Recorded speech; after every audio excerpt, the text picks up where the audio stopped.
Hello, this is Allison with Elder Home Buyers, and welcome to our next episode. We are here with Ray Atkinson from Avalon Home Care, and I just want to give him the opportunity to introduce himself and tell us a little bit about his facility here in Cedar Park. Yes, Avalon is a company based out of Dallas, and my wife Charlotte and I were a part of doing the work for the company about expansion. So I built the original business plan for them to expand out of Dallas Fort Worth. They had about 20 homes in that area, and so once I had completed doing that work for them, then they wanted to know if Charlotte and I would be the guinea pigs. So we had to leave Dallas Fort Worth, which had been our home for 30 years, and we said that okay, that we would go to Austin. And so we did a marketing study and survey on available property and everything. And so we decided to be on Lakeline Boulevard. We're about 300 yards outside of Austin city limits in Cedar Park. It's a beautiful facility, and I love the purpose behind this facility about how the founder came to want to build a home that was family centered and really care more than just about the medical needs, but the overall well being of its residents. Can you tell us a little bit about memory care facilities and what your facility is about? As far as between assisted living, long term care. Yeah, a little bit of history is that for the longest time until the early 1980s, there was no regulation relative to senior care facilities. And generally, everybody referred to those facilities as nursing homes. All. There was no such thing as assisted living or memory care or independent living. There was just nursing homes. And whenever they first started doing regulation in the early 1980s, they created the Texas Nursing Home Licensing Board. Mhm. And the chairman of that board happened to be my mother. And uh, and so and my family had been in nursing home business for a long time. In high school, I was a janitor, and in college, I was still a janitor. And I went to Baylor, Uh-huh. and this was in Waco. And so it's really been relatively recent times within the last couple of decades that first came the distinguishing of assisted living versus skilled nursing. So assisted living facilities were very much they were long-term facilities, but they took seniors as they were aging, and at that level they needed some level of assistance, some help with their medications. Maybe they were starting to become incontinent, and there were things that they were needing help with, uh, and so assisted living was created. And then within assisted living, there became a dichotomy of, well, people with dementia required much higher levels of care than people without dementia. Due to the possible wandering out and confusion and Correct. being up at night. So, what kind of things did they start to do? So they started at first maybe building a wing that would be a part of the assisted living and some of that still exists today. Companies like Avalon decided that it was best to just be in one business and focus on one business and train people on one business, and that was working with people with dementia. The Saab family is the founding family of Avalon. They had the Richard Saab, who's the founder, who has passed away, but Richard had a mother that had dementia, Yeah. and so it was something that he very much wanted to focus on. His wife, Ruth Ann, has dementia today and is in an Avalon home in the So, it's Dallas area. something so important and, personal to them. So, you can really see that in when you visit one of these facilities that it's like a home and a family, and, it's run by you and your wife here in Cedar Park off of Lakeline. And let's talk about a little bit about some of what you offer and how it's different. Well, a part of Avalon's philosophy is smaller is better. Yeah. As a matter of fact, the very first home that Avalon ever had was a 1970s, about a 3,800 square foot, one-story house Mhm. that they converted and remodeled it, where it had 5 bedrooms, and one of the bedrooms was a private, and the other 4 were semi-private. So Mhm. they had 9 residents, and so and it had all the quaintness of a house in a residential neighborhood, and all of those issues. But from a business respect, they weren't the most profitable because you don't have the proper scale, the economy of scale. Right. And so then Avalon, they had several of those, and then they had an opportunity to buy some buildings that had been assisted living facilities that were like 48-bed facilities, and from a company that went bankrupt. And so they bought some buildings, and they still have those buildings, but it's kind of the Goldilocks story. One was too small and one was too big because the other one was more like a facility. So then they started building, they had a construction company, so they started building them from scratch.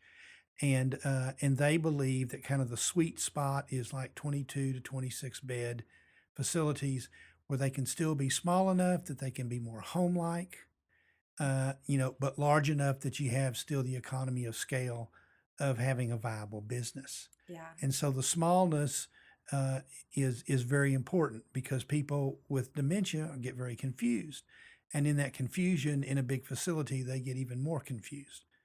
And in a 48-bed facility, they can there's all of the services that has to come in for 48 people, which adds more confusion, A lot of people in to and it. So out, there's different lots faces more, every day. right, and visitors, and Yeah. so in our 22 to 26 bed type of facilities, yes, we still have people coming in and out, and yes, we still have visitors that come in and out, but not to the degree that you do in a larger facility. And so you tend to find our facilities are very calm. They're not quiet in the sense of that there's people talking and there's laughing and different things going on, but it's a very calm environment. It is. I love how you walk in and you have the recliners there.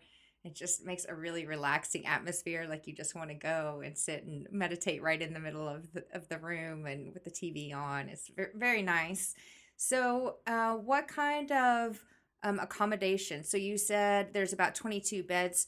Do you offer to individuals and to maybe couples that are coming in to Yeah, stay there? we have a How does that differ? yeah, we have a combination of both private rooms and semi-private, which is two-person rooms. And so we have both within our facility. And we have had married couples, many through the years. And whenever there's 2 people in the married couples room, whenever the one of the spouses passes away, and we're end of life, so people Yeah. come to us whenever usually the dementia is fairly advanced, and then they will spend the rest of their life in our facility. And so married couples, you'll have one of the spouses pass away, the other spouse will stay in the room. We won't make them move into a private room. They'll stay in that semi-private room for them. Yeah, we went through before with Alzheimer's Association the different stages, the early, middle, and late. And, with dementia, a lot of change and transition can be confusing to the resident. So, keeping them in the same room and having the family together, that's a really great thing. And I know that you offer services that where they don't have to leave the facility as much as possible. So tell me about who comes in to treat the patients, what kind of services? Well, first off, we have a relatively unique situation relative to the economy of scale that I was talking about.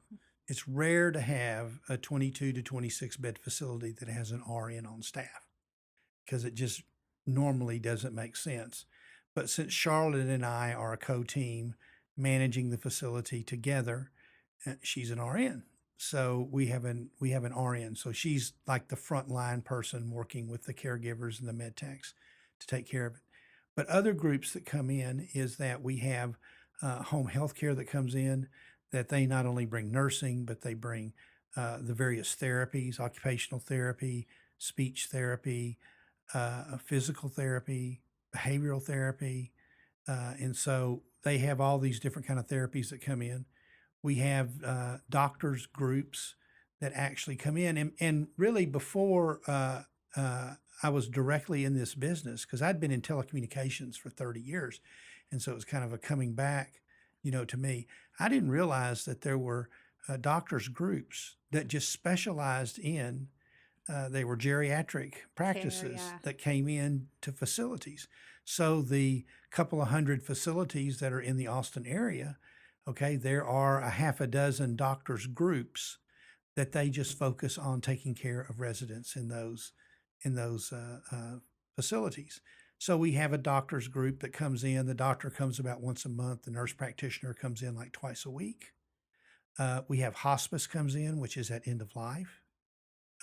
We have mobile X-ray that comes in. So when someone falls and we think, did they fracture something? We're not really sure. Doesn't look like it, but maybe. So instead of sending them to the hospital, to the emergency room to get an X-ray, we'll call mobile X-ray and they'll come in. And if it turns out that they do have something more serious, then we'll send them on to the hospital. But probably 3 times out of 4, it's okay. Yeah. And so they don't have to go to the hospital. We have dental that comes in, we have vision that comes in.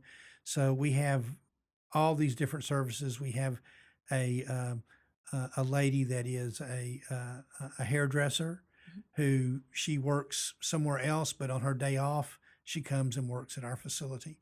And we have a little salon there at the facility. So we try to provide as many services as we can. So when the families come, they can come and enjoy and visit. And if they want to take them to Sonic for a Limeade. limeade or whatever, then they can take them out and not worry about having to do all of that and taking them out for all these other services. Yeah, that is a huge convenience to the patient, especially if that can leaving and being in a new location can cause so much confusion and for the family, so they can just enjoy that quality time when they have time off from work and their schedules. So you told me about before the activities that you have and how they're so unique and planned all together, especially. And can you tell us more about that? Yeah, our activities program, we have a full-time activities director that's there. And her job is to really work with the residents to number one, kind of help them maintain the cognitive abilities that they have, which they're slowly losing, but we're trying to get them to maintain them as much as we can. And so most of our morning activities are really focused on memory exercises, but we do it in a fun way. Uh-huh.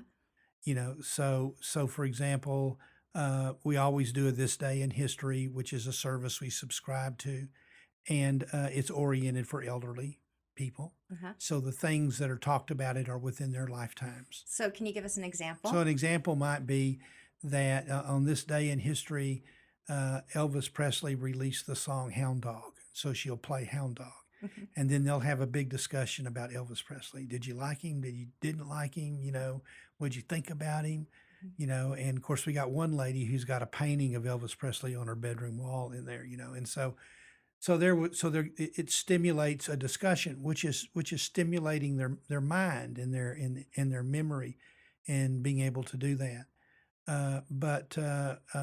And then after we do that, then we'll do a reading roundtable, which is a very simple readings on topics that are relatively mundane topics, but there's a purpose to them. Mhm. So, for example, we might have a topic on pizza, Mhm. and then there'll be the first few pages will talk about where did pizza come from and what happened, and how it got imported to the U.S. and it was totally different in Italy than what we have here today.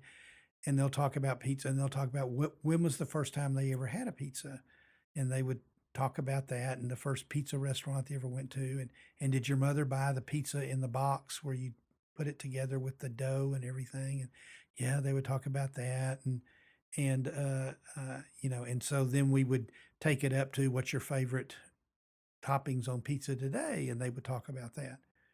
Just And so, really engaging and, all of the residents, and a lot of reminiscing, a and lot. encouraging them to continue using their minds. So then there would be like lunchtime, and then in the afternoon, And at lunchtime, if y'all had the pizza, you would. well, better than that, because what would happen would be in the afternoon, one of the activities that they would do, and we're doing more doing activities in the afternoon because their cognitive abilities decline as the day wears on. Yeah. So now they would all get their little pizza doughs, Uh-huh. and then they're going to make a pizza, and That is so and that's fun. going to be their snack, And so every one of them makes their own pizza with the toppings and everything that they want, and they have little pizzas and they stick them in the oven for 15 minutes, and then they come out and cut them up and they have their snacks. That's a pizza they make. But there's a lot of doing activities that we do in the afternoon, and some of it is games. We play, I think, bingo once a week. Of course, you cannot But have a community where you don't play bingo. that's right. And and there's just and music is involved in a lot of it. That we do. So we're trying to keep their minds as active as we can. We're trying to keep them as active in doing things, not be sitting there worrying about, gosh, I'm getting sick and I'm getting old and I can't remember what's going on. Yeah. To take their minds off of those kinds of things and to try to give them more of a calm and happy life. I mean, our whole purpose is to take them wherever they are, and they're going to go all the way to the end, but we're going to try to keep them as happy as we can keep them. And just feeling part of a community. All of us want to be a part of a community. And so that's what's so wonderful when you're in a home and y'all create that home atmosphere and engage them and to be a part of that family and community. And I love that. So tell us what other type of about your food plan and how you accommodate for all different types of people coming in. Right. Well, first off, we only end up getting people that are from the mid stage to the last stages of dementia. So we don't really have many people that are in the earlier stages of dementia because many of them can function okay in assisted living for a period of time. But whenever they come to us, or they may evolve while they're with us, we're a comfort food place. We are not a gourmet food. We try to feed them the kinds of foods that they commonly ate all their life, Yeah. and that makes them happy, which is again is our objective. Yeah. But we have some residents that their food can be served just like it would be in a restaurant. But we have other residents that we need to maybe chop their food into bite-sized bites. We have others that needs to have what's called mechanical soft, and then we have some that we have to have puree. Some of our residents we have to feed. Yeah. And most of the residents are able to feed themselves. So it can be a difficult process for a family to consider moving their loved one into a memory care facility already dealing with the decline of a parent. Can be difficult. So can you tell me what kind of advice do you give families when they come in to tour or they're considering moving their parent? I mean, I would tell people this, that in 7.5 years of us doing this, I have never been told by any family that, gee, I wish I had kept them at home a few months more. By dozens and dozens of families, I've been told, gee, I wish I had put them here a few months earlier. Yeah, that's good advice because I know people struggle in that last step when moving them somewhere else, a lot of their own feelings, of guilt. And it's good to know that they're not alone and that other people have felt that way and that you've experienced that with other families. Oh, yeah. I mean, one family in particular I'm thinking of that once she had made the resident that came had made the adjustment of about a month or so. Okay, when her husband came to visit her, after about 5 minutes, she would say to him, "We've got an activity out here with the girls, and I really need to go." That's great, And though. so you hear that from them. But I'd say the most important thing for a family is come. Yeah. Come as often as you can so they don't feel like that they've been abandoned. that Yeah. they want to, and that if they still have that tie, back to the family, that is so important. That's a good advice. Well, thank you so much for being on here. Is there any other information you would like to include about Avalon in Cedar Park? Yeah, Tell just us just how to come find come you. and see us, and we're at 2215 South Lakeline Boulevard. We're between Cypress Creek and 183 on Lakeline. It's an excellent facility, and we encourage anyone who's looking at memory care for a family member to check it out. You can visit us at Elder Home Buyers and find more information about Avalon Memory Care. Thank you for visiting us, and we look forward to seeing you next time.